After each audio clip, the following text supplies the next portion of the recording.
great to be associated with an institution that's going to have a long life and be so meaningful and stresses excellence.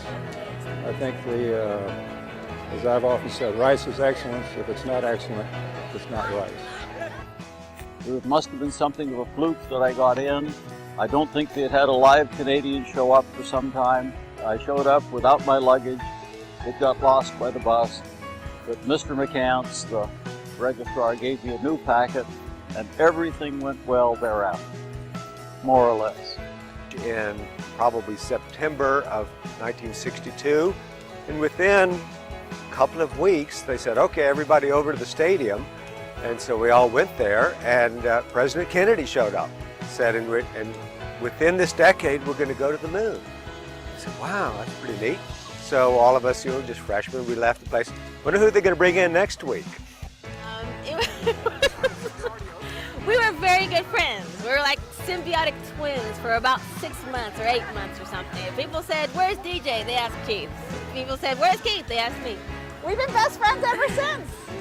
And so we ended up both marrying fellow Rice people, and now we live 10 minutes apart, and we're still amazing friends. Yep. And it all started here. I couldn't do life without Margaret. I don't know what I'd do if she wasn't in my life. So thank you, Rice.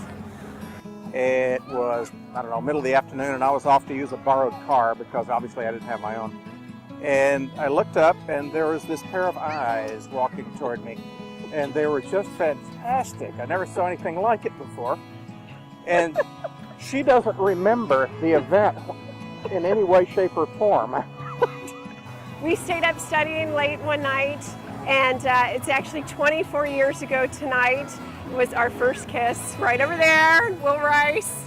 And then this is what happens 24 years later. Be careful who you stay up studying with, and go Owls. Alex was my tour guide when I visited Rice as a senior in high school in 1994. We've been married 13 and a half years. We stayed together for a couple of years, long distance, while I was in law school. But let me recharacterize the story a little bit so that it doesn't sound so bad. I was a volunteer campus tour guide, 19 years old, so I wasn't the way older guy.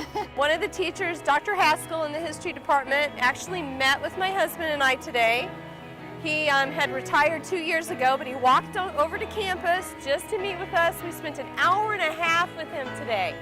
American history scholar, I so admired him. That kind of personal touch is what makes Rice great. I got to know Dr. Hyman and his wife Fern, who worked at the library, by going to lunch with them often, seeing them at associate nights. They were very active, and was an engineer for about 10 years and thought about changing my career. And I was thinking about coming back to Rice and getting a master's in history, maybe a PhD in history. And I looked up Dr. Hyman. He remembered me. I was his second to last doctoral student. He was a very important part of my life and an important part of the college, an important part of the university for a lot of years. So many people end up changing from calling Rice just a place where they go to school to their home because of the people. The way I look at it, I'll be, when we get to the 100th anniversary, I'll have spent 62% of Rice's life has been part of my life.